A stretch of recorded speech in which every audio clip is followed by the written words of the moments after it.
Hello and good evening. So the Celestial Songs painting got finished, was sent off to be photographed, which is why it's not here today. But we'll post on the on Facebook and on the website the picture. Oh, You might want to repeat that. It's my bad, I was too confident. you were. So was I. Okay. Can I be heard now?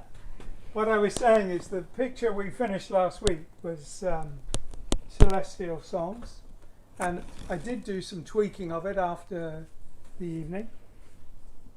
Then it went off to be photographed, and we're going to post the picture. So because it's not here, I thought I'd finish this one off, which is a painting I did some time ago. Never quite finished it. So it's here now, and I will work on this one tonight. I'm also going to, just before we start, just recap that the exhibition at Trading Boundaries is now on. Trading Boundaries in Mid Sussex. The address is complicated. It's Sheffield Green near Fletching, but you should be able to find it easy enough. The show is on now. We'll be changing the pictures around, and the Celestial Songs picture will be there at some time soon, possibly next week. A little bit more news on the exhibition in San Francisco in the summer with Freya. Freya and I are doing a joint show, and I think we are all locked in. We don't have a date yet, but I think it's been formally agreed. The other thing about it, which is hugely exciting, it looks like we're going to do in parallel, either before or during, an immersive show as well. And I had the first conversation in detail about that today, so I don't have much I can tell you, but in the coming few days, weeks, I should be able to tell you a lot more about that. And that looks very exciting too. And so if things go according to plan, Freya and I are going to spend a month in California preparing both those projects, the immersive show and the paintings and the print show, and that should be opening early in August. As I say, we don't have a date, but as soon as I do, we'll post it. What else is there to say? The house is moving along good, but it's still not open to the public. Hopefully it will be at some time soon. And I'm going to get on with the work on the book. I've just learnt what reels are, and I'm going to be doing some of them. Okay, so my plan today is to paint the rocks. They're a little bit on the dark side, so I put some white on them to lighten them. And if I put more on, I won't be able to work on them, so I might just take it from where they are. This is, excuse me a minute.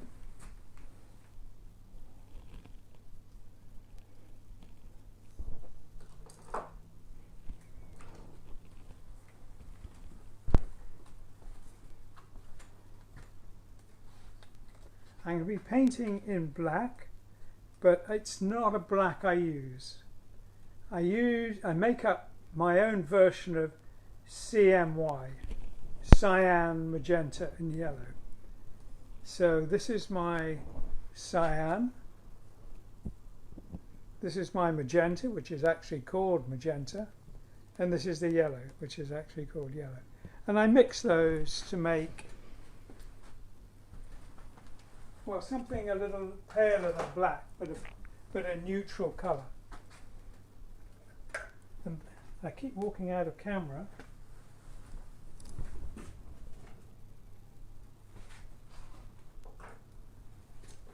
I got my brush. So this is it. I mixed it up earlier, and it's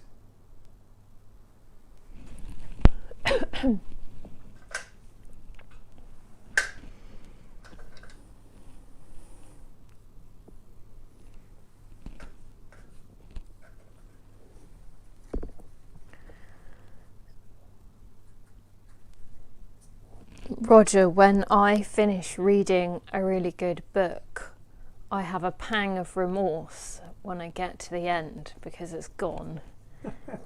Do you have a similar feeling when you finish a painting, or not so much?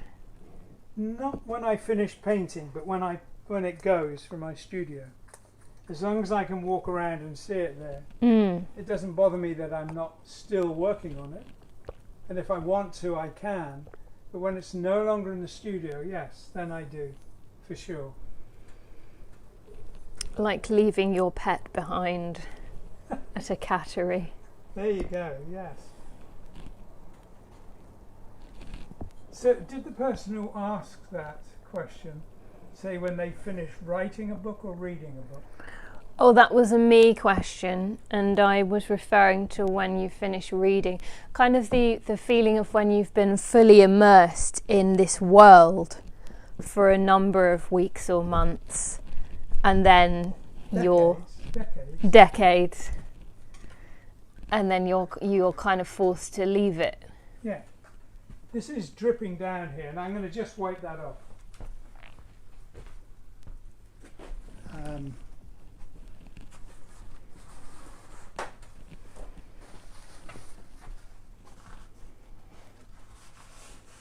I suppose the different thing with art as opposed to reading or writing is that you can be fully immersed in the picture just by looking at it, and you can look at it any time and see the whole world right there.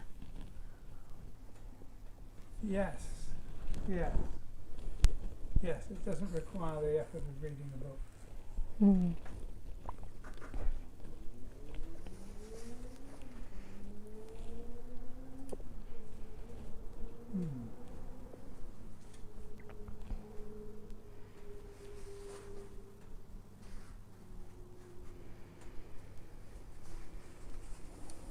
I could paint out these streaks as they drain down the picture, but it's easier just to keep drying them off for the moment.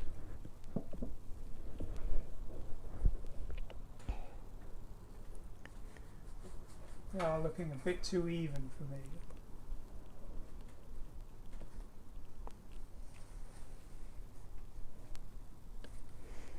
Have you ever done any miniatures, Roger? Like miniature figures? No, not really.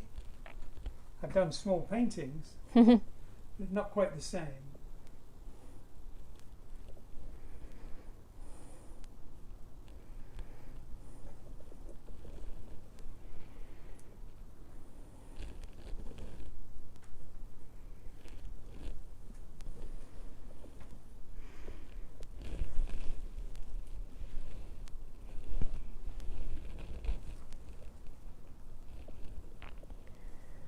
One of the things about acrylic is it's relatively forgiving of that kind of thing.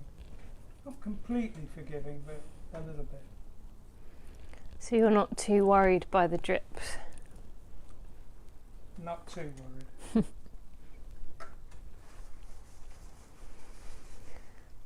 What made you first think of the idea of rocks and solid objects being able to float?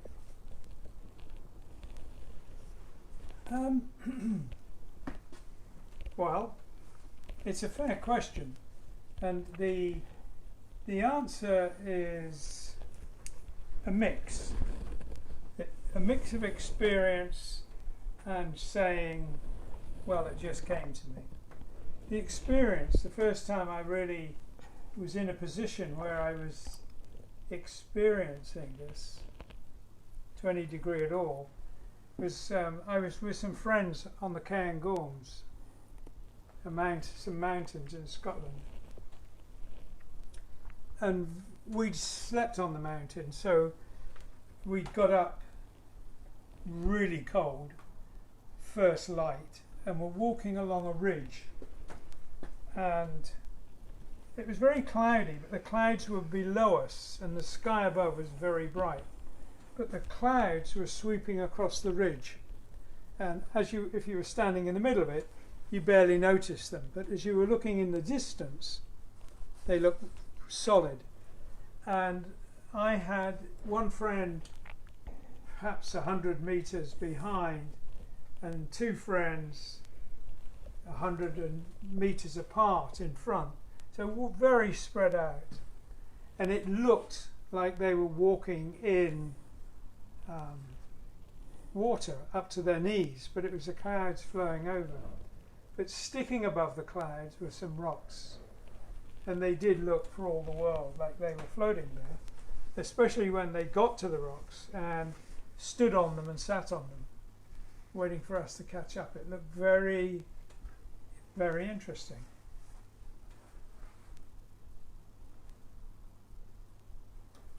But I didn't immediately go away and paint floating rocks. That sort of came at a totally different time, years later. And when I remembered that, I thought, yes, that was exactly what it was like.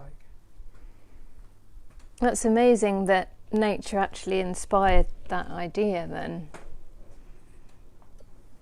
It wasn't the only inspiration for that idea, but it was definitely one. Yeah.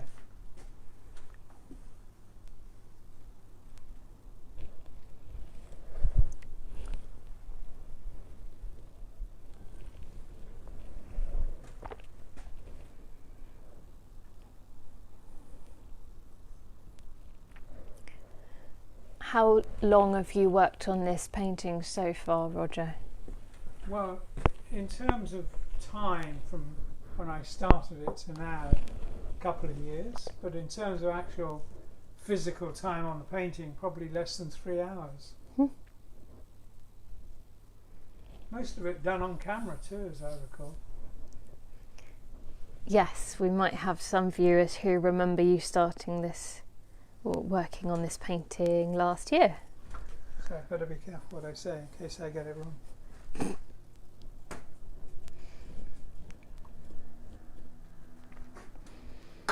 Does it have a name? Not yet, no. And what I'm doing here is working okay, but not really how I wanted it to. So I might just carry on, but I don't think I can work. It's going to work out. What's the concern that you have? I wanted just the very wet, very dilute paint to give a much more clear, obvious texture that would work as a texture for the rocks. It has done. Some of the paintings I've done this way really work, but this is being a little resistant.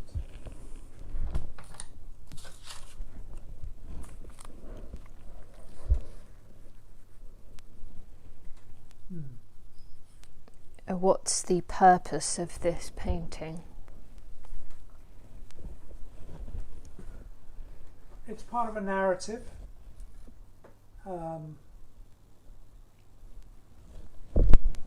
It's part of a narrative of the floating rocks, floating island, as it were hiding in the mist below the waterfall that was close to the edge. So this is part of that narrative.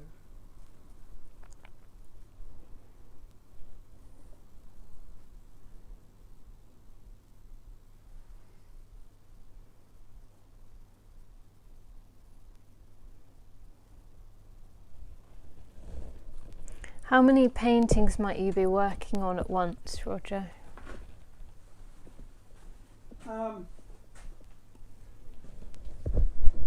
Just around here I have probably 3 or 4 canvases that have been started and not finished. 2 or 3 is normal. And then on top of that I do other things like hand-finished prints or working on old paintings that I've done ages ago, years ago, that I feel need a little adjustment, a little nudging this way or that. Always plenty to do. Do you have any tips for painting water? Do I have any tips for it? Well, water could be anything, you know, whether it's a still lake or a very rough sea or waterfall. Is it waterfall? Is that the question? Well, I guess that's an interesting thing to identify, because water can take so many forms. It can, and even a waterfall can. We're used to seeing a waterfall with very mechanical streaks. That's when you take a long exposure photograph, it does that. But it looks, because we're used to it in the photograph, we also get used to it in the painting. And because it is a moving thing and it's very hard for the eye to follow it, I stood on the edge of Niagara Falls, and you could watch a lump of water changing as it went down, but you couldn't really get a grip of it as a whole by looking at it. It was, yeah, it required a lot of study. One of those things where if you did capture it true to life, it actually wouldn't look right to us because we're not used to seeing it that way. It would look right, actually, but it's very hard to do. It's much harder than you think to do. But if you did it and succeeded, it would look right. The original question asker has got back and said they're trying to paint a river. Ah.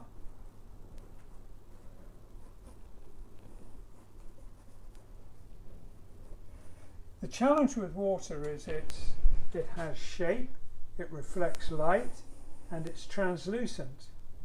And in a river it's doing all of those things.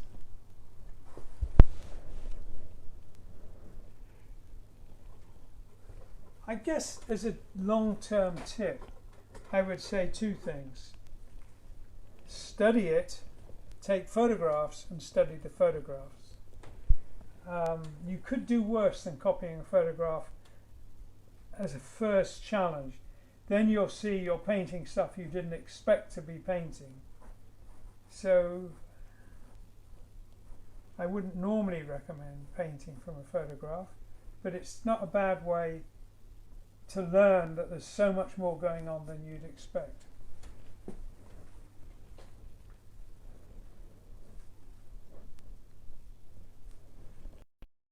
And very flat. You do have to do that, strike that balance between the transparency and reflection.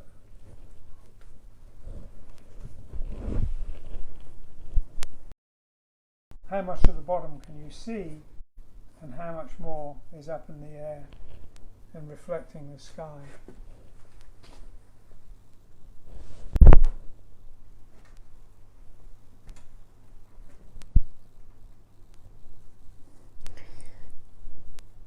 I don't think what I've said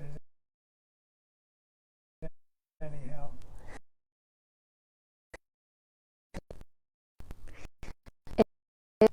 You had a mirror transmute into one of your paintings, which one would you like to be in? Today I was thinking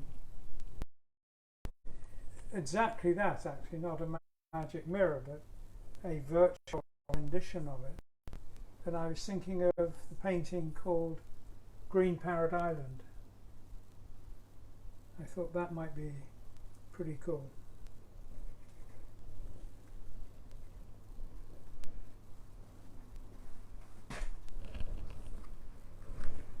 Does this painting have anything to do with the 50th anniversary of Close to the Edge?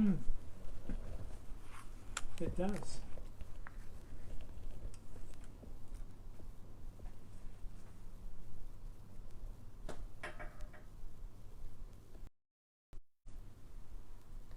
I'm painting out the splodge paint, and the white stamp going to be much easier to splendid in disguise than the blue was.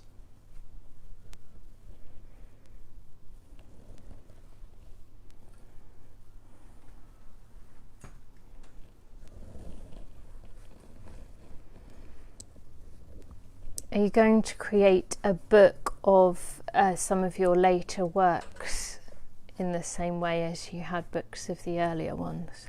Is that a question? Yeah. Yeah. I pretty much finished one, so it's just a question of finishing it and getting it published. Are you going to publish it with your company the way you did the originals? Maybe, yeah. We are currently debating. Mm.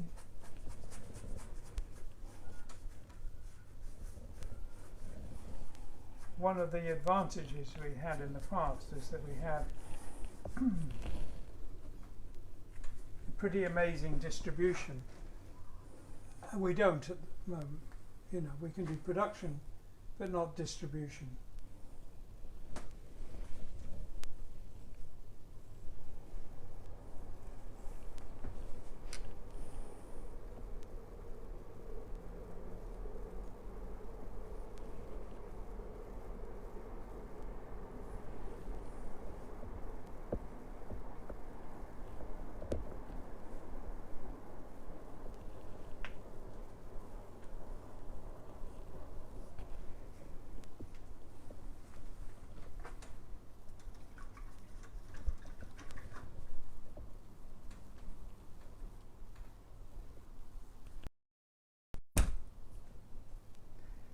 The ideal scenario would be for it to come out at the same time as the San Francisco exhibition, which is to be called The Secret Path, the same as the book title. But that's a tight schedule.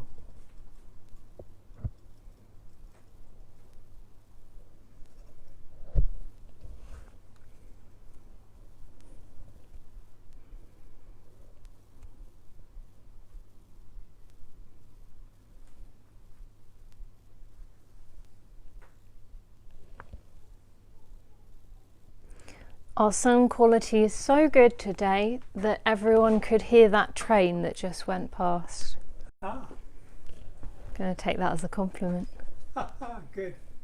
Yeah. They go past. We have as a passenger train, so it's relatively quiet. But we have goods trains that go past about 11 o'clock at night when passenger traffic is slower. And the trucks, just as you come out of Lewis, there's a very sharp turn in a tunnel. And when the trucks and coaches come through that, they squeak and squeal a lot. But the goods trains squeak and squeal a great deal more than the passenger trains. Yeah. So They're terrifying, they are. it sounds like banshees out there.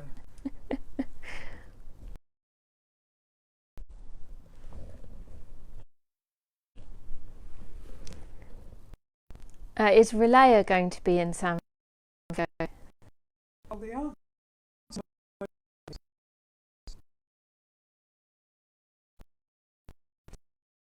is, but in storage. It was on at the Lutheran, but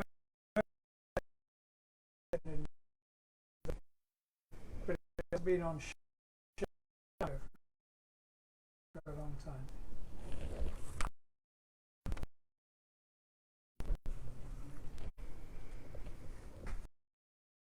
I'm going to get another brush, excuse me.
Roger mentioned.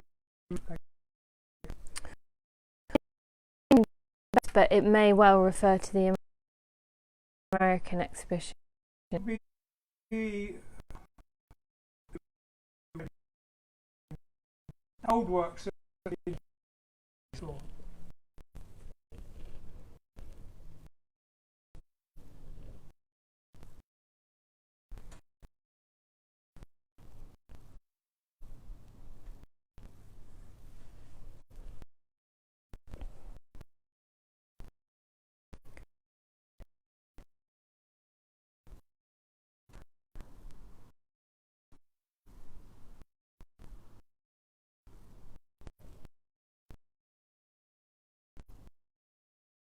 Starting to get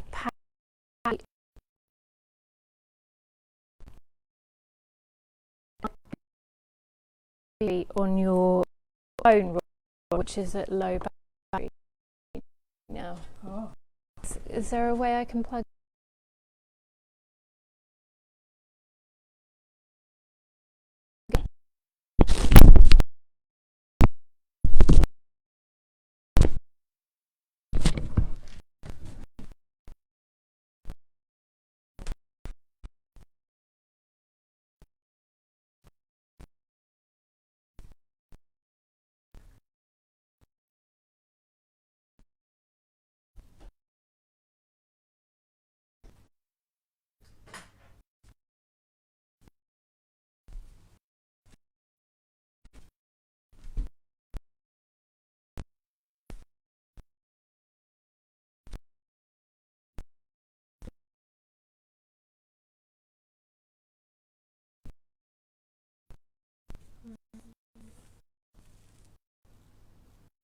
What?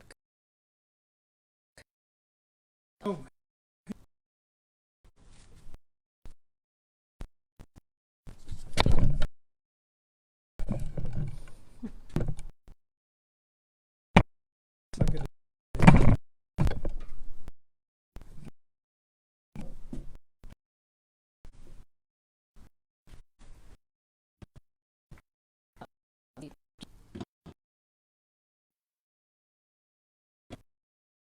To the I'm